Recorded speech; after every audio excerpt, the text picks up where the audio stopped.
Hello hello. Good morning दोस्तों, जय हिंद, नमस्कार। आप लोगों का हार्दिक स्वागत एवं अभिनंदन वंदन है आपके अपने YouTube channel double A academy. तो चलिए मेरे दोस्त, हम लोग हिंदी की कक्षा में कहाँ तक देखे थे, तो हम लोग हिंदी में रॉबर्ट नर्सिंग होम में कन्हैया लाल मिश्र प्रभाकर का देख रहे थे। और इसको हम लोग कहाँ तक, इसके बारे में हम लोग अध्ययन कर चुके थे कि रॉबर्ट नर्सिंग होम में क्या होगा। तो रॉबर्ट नर्सिंग होम एक इंदौर का अस्पताल है। उसमें ईसाई धर्म की 3 युवतियां रहेंगी, 3 महिलाएं रहेंगी, सिस्टर क्रिस्टेल, मदर मार्गरेट एवं मदर टेरेजा। इन तीनों लोगों ने जो अपना योगदान दिया है समाज में, और समाज के साथ साथ जनता में, जनता के साथ साथ हॉस्पिटल में, इसके बारे में हम लोग अध्ययन करते हैं। तो आइए, हमने पिछली कक्षा में आप लोगों को इनके बारे में अच्छी प्रकार से बता दिया था। तो आज हम लोग चलते हैं किधर, पाठ को शुरू करते हैं रॉबर्ट नर्सिंग होम में। रॉबर्ट नर्सिंग होम में हम लोग शुरू करेंगे और रॉबर्ट नर्सिंग होम की व्याख्या, रॉबर्ट नर्सिंग होम के पाठों को जानते हुए, शब्दों को सीखते हुए हम लोग क्या करेंगे, आगे बढ़ेंगे। तो देखिए, पाठ का नाम है रॉबर्ट नर्सिंग होम।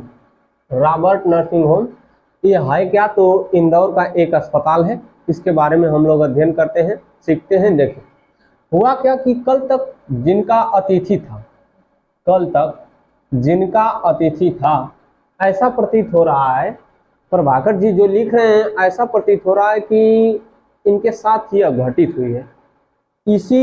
इसका पता कैसे चल रहा है? इसका पता इस तरह चल रहा है कि ऐसा लग रहा है कि उनके साथ कुछ घटा हो। देखिए, कल तक जिनका अतिथि था, आगे देखिए, आज उनका परिचारक हो गया। कल तक जिनका अतिथि था, आज उनका परिचारक। परिचारक का मतलब होता है देखभाल करने वाला। ठीक है, आइए। क्योंकि मेरी अतिथेया अचानक रोग की लपेट में आ गई। जो इनकी अतिथेया है, अचानक रोग की किस्में आ गई, लपेट में आ गई, और उन्हें इंदौर के रॉबर्ट नर्सिंग होम में लाना पड़ा। जो उनकी अतिथेया है रॉबर्ट नर्सिंग होम में, किसने, यह लिख रहे हैं कि, क्या लिख रहे हैं कि कल तक जिनका अतिथि था, आज उनका परिचारक हो गया। क्योंकि मेरी अतिथेया अचानक रोग की लपेट में आ गई है। कारण क्या है? यह किसी के पास गए हैं, रॉबर्ट नर्सिंग होम के लेखक कन्हैया लाल मिश्र प्रभाकर किसी के पास गए, जिसके घर गए यह अतिथि बनकर गए। जो जिसके घर गए वह इनकी अतिथेया हैं, उनका ये स्वागत कर रहे थे, उनके स्वागत को ग्रहण कर रहे थे, लेकिन अचानक क्या हो गई, रोग की लपेट में आ गई और उन्हें इंदौर के रॉबर्ट नर्सिंग होम में लाना पड़ा। रॉबर्ट नर्सिंग होम में क्या कर रहे हैं, उसको लाकर भर्ती किए हैं। उसको आगे देखिए, यह है सितंबर 1951, यह सितंबर 1951 की बात है। रोग का आघात पूरे वेग में परिणाम कपकपाता और वातावरण चिंता से घेरा कि हम सब सुस्त हो गए। यह कह रहे हैं कि रोग कैसा है, तो कह रहे हैं कि जो रोग है यह कैसा है, तो रोग बता रहे हैं कि रोग का आघात पूरे वेग में है। परिणाम उसका क्या है कि पूरा शरीर कपकपी से भरा हुआ है। वातावरण क्या है? चिंता से घिरा हुआ वातावरण है।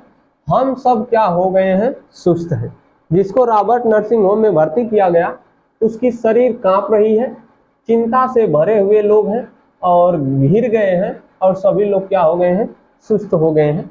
तभी मैंने चौंक कर देखा कि अपने विशिष्ट धवल वेश में आच्छादित एक नारी कमरे में आ गई। ऐसा कर रहे हैं, सब कुछ कर रहे हैं, तभी इनको एक दिखाई दिया क्या कि सफेद वस्त्र को धारण किए हुए एक नारी है, महिला है। वह उस रूम में क्या करती है? कमरे में प्रवेश करती है। आगे देखिए, देह उनकी कोई 45 वसंत देखी होगी। 45 वसंत का मतलब कि लगभग 45 साल की उनकी उम्र है। जो मदर मार्गरेट हो या मदर टेरेजा हो, दो ही लोग होंगे। सिस्टर क्रिस्टल तो अभी नवयुवती हैं। क्या रहे हैं कि उनकी देह कोई 45 वसंत देखी होगी। इसका मतलब ये है कि उनकी उम्र कितनी हुई होगी, 45 वर्ष। कितनी होगी दोस्त, 45 वर्ष होगी। देख लीजिए, वसंत देखी होगी। वर्ण हिम श्वेत, रंग कैसा है उनका, श्वेत है। आगे, पर अरुणोदय की रेखा से अनुरंजित है। पर अरुणोदय का मतलब सूर्य की लाल जो किरण निकलती है उसको कहते हैं अरुणोदय। अरुणोदय से क्या है, रंजित है। कद लंबा और सुता सदा, लंबा मुंह अच्छा नहीं लगता। उनका कद कैसा है, लंबा है। उनका मुंह कैसा है, लंबा है, लेकिन वह अच्छा नहीं लग रहा है। बीमार के पास लंबा मुंह नहीं, बीमार जो है उसके पास लंबा मुंह नहीं है। आते ही उन्होंने कहा, भाषा सुधरी, उच्चारण साफ और स्वर आदेश का, उच्चारण साफ और स्वर आदेश का। पर आदेश न अधिनायक का न अधिकारी का, पूर्णतया माँ का। वह जो आदेश दे रही है न अधिकारी का आदेश है न किसी अधिनायक का है, वह एक माँ का आदेश है, जिसका आरंभ होता है शिकंजे से और अंत गोद में। और जो अंत होता है कहाँ पर होता है, गोद में होता है। हाँ, वह माँ ही थी। होम की अध्यक्षता मदर टेरेजा। वह अभी से बता रहे हैं कि वह युवती कौन थी। तो उस रॉबर्ट नर्सिंग होम की अध्यक्ष जो थी वह अध्यक्षा थी। और अध्यक्षा कौन थी, तो मदर टेरेजा। कौन थी, मदर टेरेजा। मातृभूमि जिसकी फ्रांस और कर्मभूमि भारत। वह स्त्री कौन थी जो 45 साल की कमरे में घुसी, तो वह थी मदर टेरेजा, जिसने जन्म लिया फ्रांस में और काम किया किसके लिए, भारत के लिए। उभरती तरुणाई से उम्र के इस ढलाव तक रोगियों की सेवा में लवलीन यही काम, यही धाम, यही राग, यही चाव और बस यही यही। वह जब तरुणाई अवस्था की थी, देखिए यहाँ पर किस अवस्था में, तरुणाई अवस्था से 45 साल तक, यानी कह लीजिए एक 18 साल से लेकर या 17 साल से लेकर 45 साल तक मदर टेरेजा काम क्या कर रही थी, तो यही काम, डॉक्टर का काम कर रही थी। आगे देखिए, उन्होंने रोगी के दोनों म्लान कपोल अपने चांदनी चर्चित हाथों से थपथपाए, तो उसके सूखे अधरों पर चांदी की एक रेखा खींच आई और मुझे लगा कि वातावरण का तनाव कुछ कम हो गया। जब मदर टेरेजा उसमें पहुंचती हैं तो रोगी के दोनों कपोल माने गाल, कपोल माने गाल, गाल को अपने हाथों से थपथपाती हैं, तो रोगी के मुख पर हल्की सी मुस्कान आ जाती है। तब ऐसा लगता है किसको, प्रभाकर जी को, किसको लगता है, कन्हैया लाल मिश्र प्रभाकर जी को, कि अब जो वातावरण है धीरे धीरे शांत हो गया या तनाव कुछ का हो गया, कम हो गया। देखिए, मुझे लगता है कि वातावरण का तनाव कुछ कम हो गया, यहाँ तक हम लोग देखे थे। तभी एक खटाक और हमारा डॉक्टर कमरे के भीतर एक आवाज आई और तभी डॉक्टर कहाँ पर आ गया, कमरे के भीतर। मदर ने उसे देखते ही कहा, डॉक्टर तुम्हारा बीमार हंस रहा है। डॉक्टर कहाँ पर घुसा, कमरे में घुसा। जब डॉक्टर कमरे में घुसा तब मदर मार्गरेट ने कहा कि डॉक्टर तुम्हारा जो मरीज है, जो बीमार है, वह क्या कर रहा है, हंस रहा है। आगे देखिए, हाँ मदर तुम हंसी बिखेरती जो हो। डॉक्टर ने क्या कहा कि हाँ मदर तुम हंसी बिखेर देती हो, कोई भी हो कैसा भी हो उसके गालों पर मुस्कान की एक रेखा सी खींच देती हो। डॉक्टर ने अपने जाने कितने अनुभव यूं एक ही वाक्य में गूंथ दिया। डॉक्टर ने अपने जीवन का पूरा अनुभव एक ही वाक्य में रख कर प्रस्तुत कर दिया कि हाँ मदर, जो आप हंसी को बिखेर देती हैं, इसीलिए मेरा बीमार भी क्या कर रहा है, हंस रहा है। मैंने भावना से अभिभूत होकर सोचा, जो बिना प्रसव किए ही माँ बन सकती है, वह 30 रुपये मासिक के योगक्षेम पर 20 वर्ष के दिन और रात सेवा में लगा सकती है। वह आश्चर्यचकित है प्रभाकर जी। प्रभाकर जी आश्चर्यचकित इसलिए हैं क्या कि वह अपनी शादी नहीं की है, उनके पास एक बच्चा भी नहीं है, फिर भी उनको सभी लोग क्या कह रहे हैं, माँ कह रहे हैं। और लगभग 20 साल से, कितने साल से, 20 साल से 30 रुपये मासिक वेतन, महीने का कितना रुपया, 30 रुपया मासिक वेतन पर वही कार्य को कर रही हैं। और वही जो कार्य कर रही हैं बहुत अच्छी प्रकार से कर रही हैं। तो आगे देखिए, कर सकती है और वह पीड़ितों के तड़पते जीवन में हंसी बिखेर सकती है। और पीड़ितों के जीवन में क्या कर रही हैं, हंसी बिखेर रही हैं। क्या कर रही हैं दोस्त, हंसी बिखेर रही हैं। ठीक है, यह किसने कहा, प्रभाकर जी ने कहा। तो आइए आगे हम लोग देखते हैं प्रभाकर जी और क्या कह रहे हैं। तो आगे हम लोग देख रहे हैं, इतना आप लोगों को समझ में आया। तो देखिए, 20 वर्ष के दिन और रात सेवा में लगा सकती हैं और वहीं पीड़ितों के तड़पते जीवन में हंसी बिखेर सकती है। तीसरे पहर का समय थर्मामीटर हाथ में लिए यह आई मदर टेरेजा और उनके साथ एक नवयुवती उसी विशिष्ट धवल वेश, गौर और आकर्षक मदर टेरेजा के साथ में एक नई युवती हाथ में थर्मामीटर लिए हुए प्रवेश करती है। यही बात बता रहे हैं। और वेश में गौर और आकर्षक, अच्छी दिखती थी। उसका वेशभूषा कैसा था, गोरा था। आगे देखिए, गौर और आकर्षक पर उसके स्वरूप का चित्रण करने में ये दोनों ही शब्द असफल है। मतलब वह गौर है और आकर्षक है, अच्छी दिखती है, गोरी है, परंतु यह शब्द भी उसके लिए क्या पड़ गया, कम पड़ गया। यूं कहकर उसके आसपास आ पाऊंगा कि शायद चांदनी को दूध में घोलकर ब्रह्मा ने उसका निर्माण किया हो। ऐसा लग रहा है कि चांदनी को, साक्षात चांदनी को दूध में घोलकर ब्रह्मा ने उसका क्या किया हो, निर्माण किया हो। रूप और स्वरूप का एक दैवी, रूप और स्वरूप का एक दैवी सांचा सी वह लड़की, नाम उसका क्रिस्टहेल्ड। उसका नाम क्या था, क्रिस्टहेल्ड। और जन्मभूमि जर्मनी।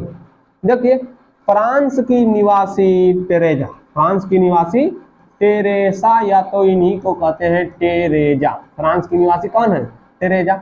और जर्मनी की निवासी, यानी जर्मनी किसका जन्म हुआ है, क्रिस्टहेल्ड। क्रिस्टहेल्ड का जन्म कहाँ हुआ है, जर्मनी में हुआ है। फ्रांस की पुत्री मदर टेरेजा और जर्मनी की दुहिता, दुहिता माने भी पुत्री होता है, क्रिस्टहेल्ड, एक साथ, एक रूप, एक ध्येय, एक रस। क्या बात है।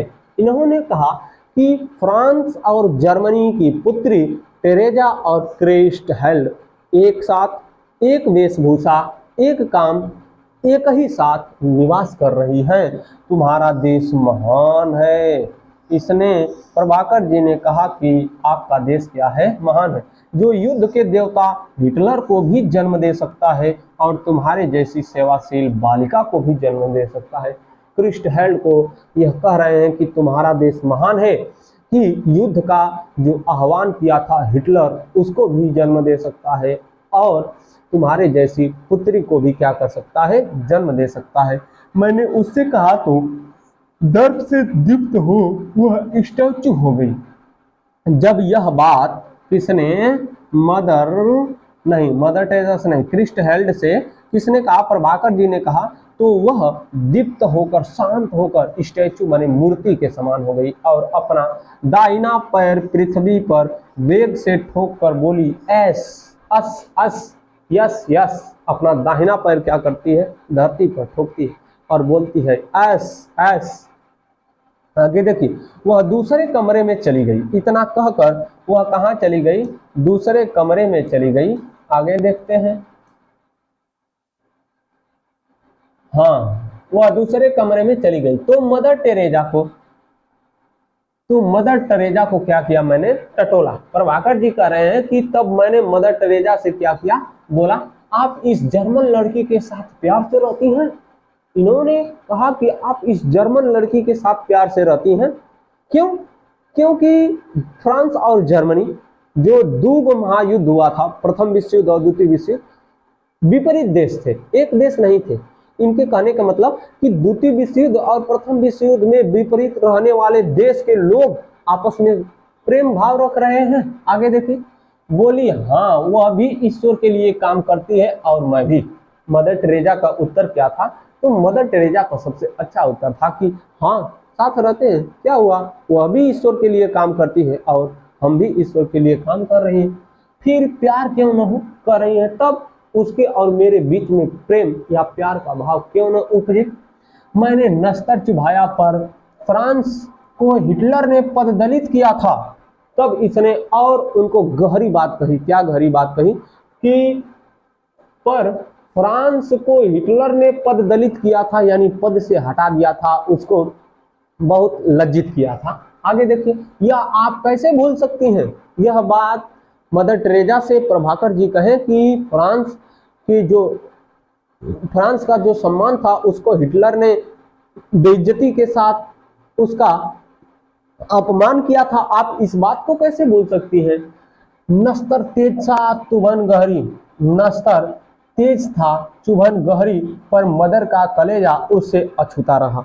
इतनी बड़ी बात प्रभाकर जी बोले, लेकिन फिर भी मदर टेरेसा टस से मस न हुई, यानी शांति से पड़ी रही। बोली, हिटलर बुरा था, उसने लड़ाई छेड़ी, पर उससे इस लड़की का भी घर ढह गया और मेरा भी। वह कह रही है कि मानता हूं कि हिटलर बुरा था, लेकिन वह जो लड़ाई छेड़ा, उस लड़ाई से इस लड़की का भी घर ढह गया और मेरा भी घर ढह गया। हम दोनों एक। मदर टेरेसा ने झूम में इतने गहरे डूबकर कहा कि जैसे मैं उनसे उनकी लड़की को छीन रहा था। यह जो बात कही कि हम दोनों एक हैं, इतनी गहरी बात को उन्होंने इस प्रकार से कहा जैसे कि मैं उनकी लड़की को छीन रहा हूँ। यह बात प्रभाकर जी कह रहे हैं। आगे देखिए, और उन्होंने पहले ही दाव में मुझे चारों खाने दे मारे। पहले ही बार में यह जितना उनको उकसाए प्रभाकर जी मदर टेरेसा को, उनको कुछ भी असर नहीं हुआ और पहले ही दाव में उसने चारों खाने चित कर दिया प्रभाकर जी को। आगे देखिए, मदर चली गई, मैं सोचता रहा, मनुष्य के बीच मनुष्य ने ही कितनी दीवारें खड़ी की है। देख लीजिए, मदर टेरेसा चली गई दूसरे रोगी के पास दूसरे कमरे में, लेकिन प्रभाकर जी सोच रहे हैं कि एक मनुष्य दूसरे मनुष्य के बीच में कितनी बड़ी दीवार खड़ी कर दी है। ऊंची दीवारें, मजबूत फौलादी दीवारें, भूगोल की दीवारें, जाति वर्ग की दीवारें, कितने मनहूस, कितनी नगण्य, पर कितनी अजय।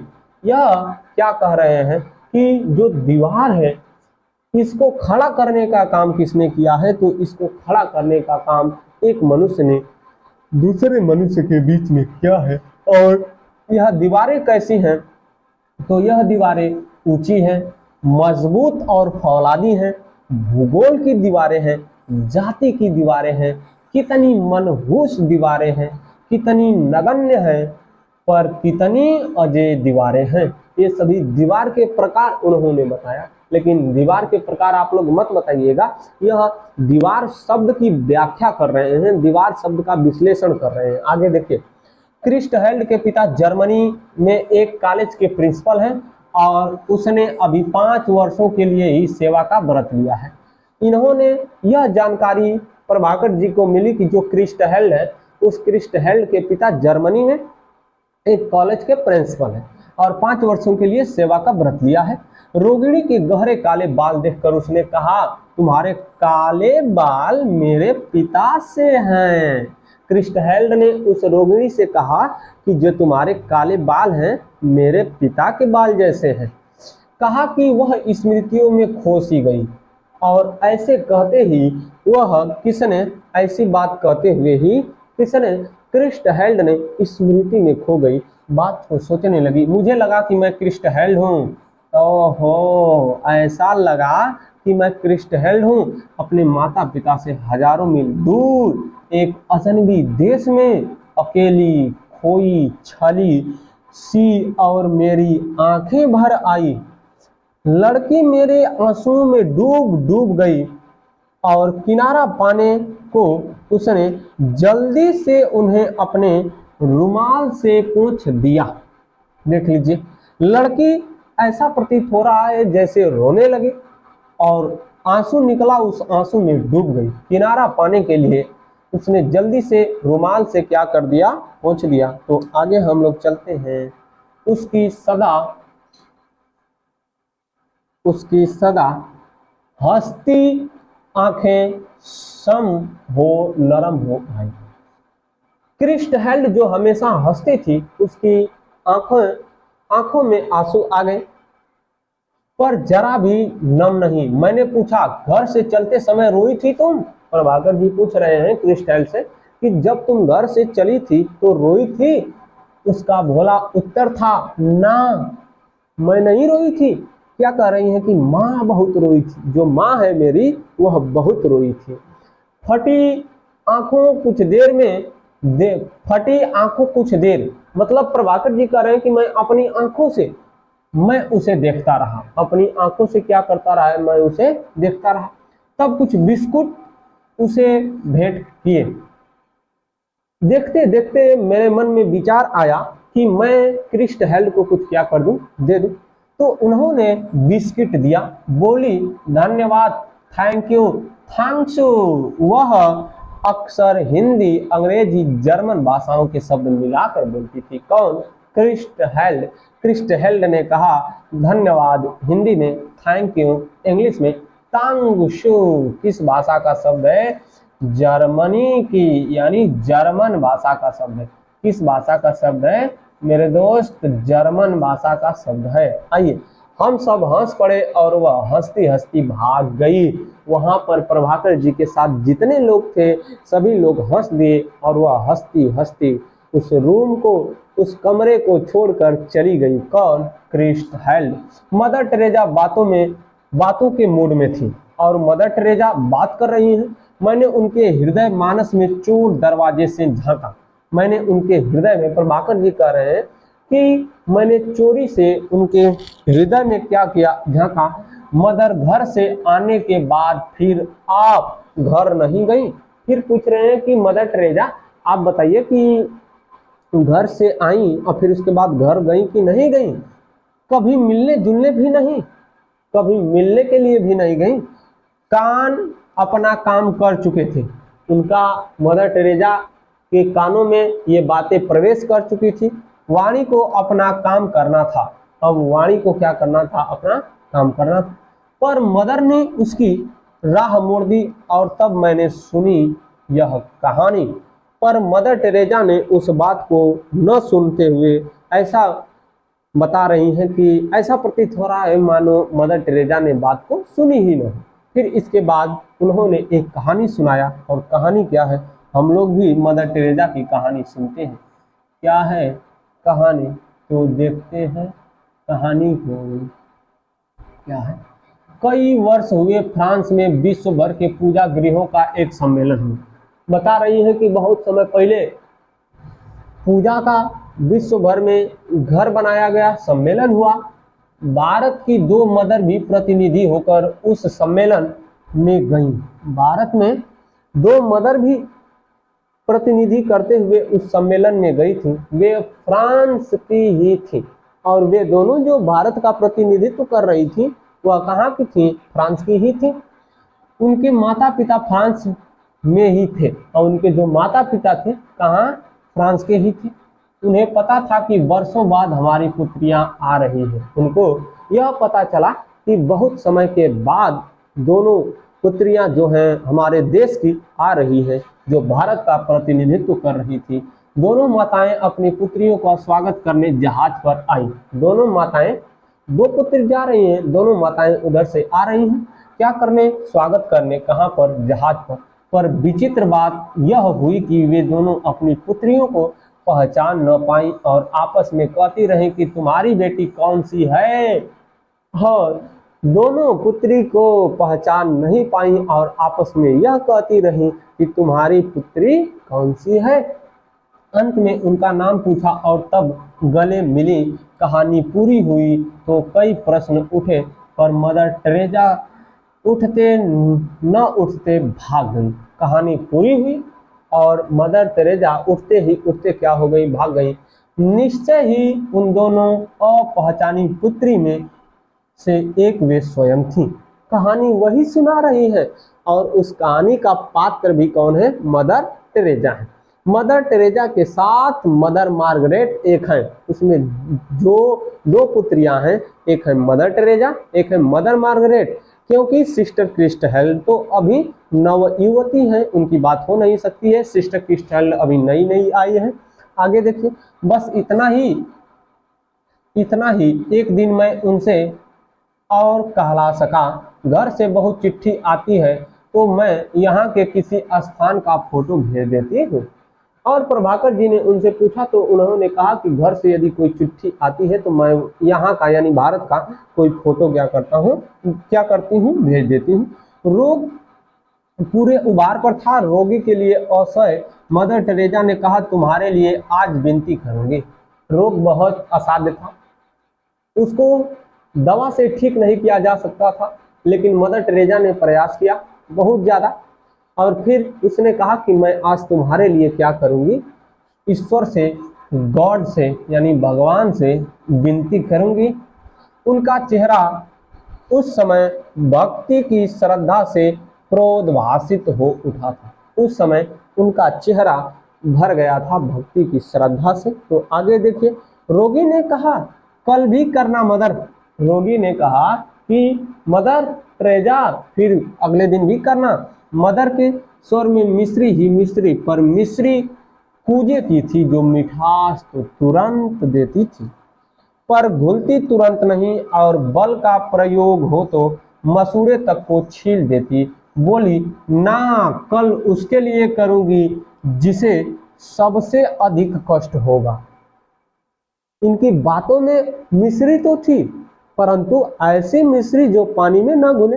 लेकिन जब इनकी बातों में कड़वाहट आता था तो कलेजे को चीर देता था, मसूड़े को छील देता था।